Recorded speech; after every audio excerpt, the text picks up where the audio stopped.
Following the breakup of Standard Oil in 1911, Union Tank Car Company, or TLX, became the premier owner-leaser of tank cars in the country.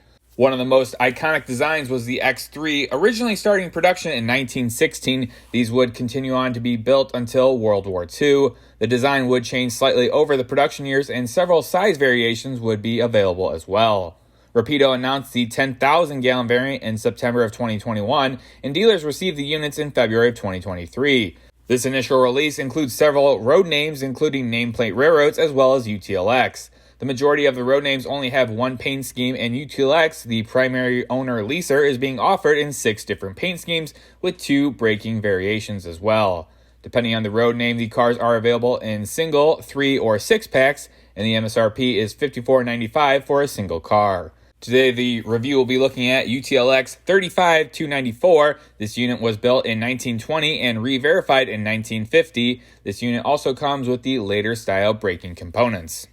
Taking a look at the A end of the car, both ends of the car have quite a bit of separately applied details, like the end of the tank portion features separately applied wire grab irons that wrap around the entire body of the tanker. The end of the tank car also features corner grab irons. These grab irons are situated on either end of the tank car, just below the full body grab iron. Each end of the car does feature a nice wooden deck platform and good rivet detail, where the metal components on the prototype are attached to the wooden deck. On the decking is the placard details. This separately applied plastic component allows users to install their own decals to designate what the tank car is carrying. On the edges of the platform are more of these separately applied drop-style wire grab irons with one on each side of the coupler. The coupler cut bar is attached to the side as well and runs down to the underside of the draft gear box. This is another brass wire component. The coupler cut bar is a road-specific detail. This model features the later style version. Earlier versions of the car would have the drop pin style with a slightly different wire configuration for the cut bar. The coupler on the car is the Rapido brand semi-scale metal coupler with good ribbing detail and a magnetic trip pin. Finally, the A end of the car is finished off with the trainline air hose just off to the side of the coupler. The sides of the car are asymmetrical with a loading side and a non-loading side. We'll go ahead and take a look at the loading side first. Looking back at the platform, each side of the platform is fitted with the separately applied wire grab irons and a stirrup step that skews off to the side to allow better access for the crews. The stirrup steps are a separately applied plastic detail. Looking down at the trucks, these are the Bettendorf trucks. This is going to be a paint scheme specific detail depending on what version and what time period the car was built in. Despite the 1920 build date, the car was upgraded to the later style braking system and would be most prototypical for the mid-40s to late 70s. Some of the braking system components are up under the tank. One of these includes the triple valve. This is a separately applied plastic detail with the air plumbing details running to the other braking components underneath the tank.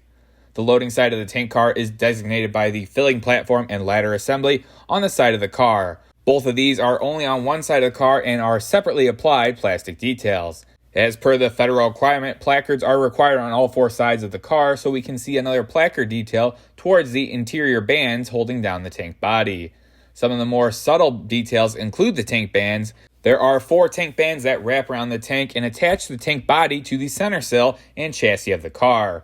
The 2 outer tank bands are connected to the center bolsters and are a good separately applied plastic detail. The B end of the car is similar to the A end. There's only one major detail difference, and that is the addition of the brake wheel and brake wheel assembly.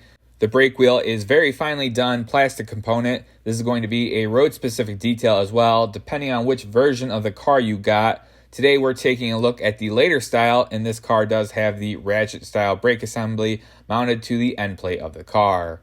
There is going to be some slight variations in the gearbox that translate the rotational movement from the brake wheel to the slack adjuster on the underside of the car. Just some other details to check out that we missed on the A end of the car. One of the best details I think on this model, and probably one of the most subtle features, is the use of the rivet details across the model. The ends of the tank are especially nice, as well as the end platforms. The use of the rivet details are both distinct and found throughout the whole model. Another subtle detail is the use of the pull pockets on all 4 corners of the model. These are a good molded-on detail, but a nice little touch for this early 20th century car design. The top of the tank car also has quite a few nice details as well. These cars are fitted with the 54-inch tank domes in the car that we will be taking a look at today. The Eastman Chemical is actually one of the more unique ones, and it has a matte gray tank dome with the red isopropyl designation for its contents. The top of the tank also has different features. The larger of these is the large manway or filling port that has nice bolt-on details on the top. The other two smaller valves seem to be safety relief valves in the case of overpressurization. These would open and release the contents of the tank to prevent an explosion. As mentioned earlier, the sides of the tank are asymmetrical, and the side with the loading platform is going to have the separately applied wire grab irons for the crews to hold on while operating the tanker. One of the best aspects of tank cars is that most of the braking components are exposed, and Rapido does a great job of modeling these. Running down the length of the center sill is the various brake linkage details molded in plastic. Towards the interior tank bands is the brake piston that connects to the brake linkage and the brake chain that runs back up to the brake wheel. The other major components is the air receiver mounted to the outer support beam. The air receiver is situated right under the triple valve as seen earlier and has some good yellow printing on the side. On the center of the center sill is the drain port that would be used for unloading the tank contents, another separately applied plastic detail. Lastly, one more thing to mention is the wheels. These are the Rapido brand 33-inch metal wheels with the 110,000 treading. The car comes in at 5.13 inches long for the car body, so the NRA recommended weight would be 3.56 ounces or 101 grams. The model actually weighs in at 2.73 ounces, a difference of 0.83 ounces to the lighter side. All the wheels were found to be in gauge for the NRA wheel gauge, and when comparing the height to the Katy height gauge, both Rapido brand semi-scale couplers were found at the correct height. For the scoring section of the review, the score will be broken down into several categories, each with their own point totaling, adding up to 100 possible points.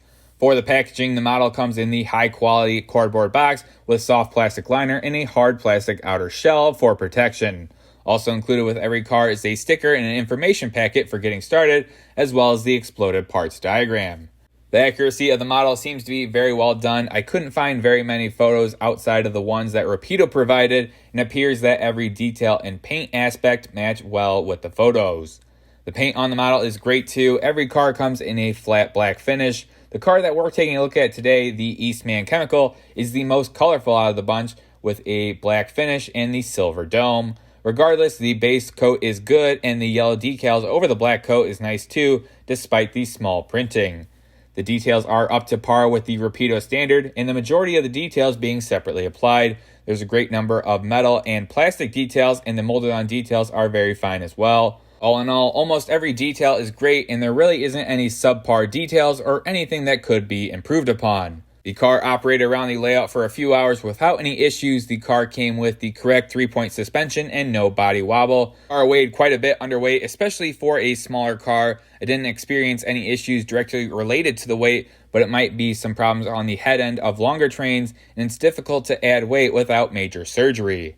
Rapido offered 2 trucks based on the prototype time period. The model shown had the later Bettendorf trucks equipped with the 33-inch metal turned wheels. The couplers were the Rapido brand semi-scale metal couplers, both of which were at the correct height, and it may be a fair choice for some modelers. However, on an extremely detailed and expensive model, this is a subpar choice for me. Always subjective is the value, but the value seems pretty fair on this model. This isn't exactly my time era, but I thought this was a fair price for the car. The detail level and overall features are matching well for the MSRP on the car. Finally, the car is very nice, and I really like the 2 variations to give modelers a wider range of modeling potential. I think Rapido only really missed the mark with the lower weight, and that's tougher for the owner to add compared to the factory.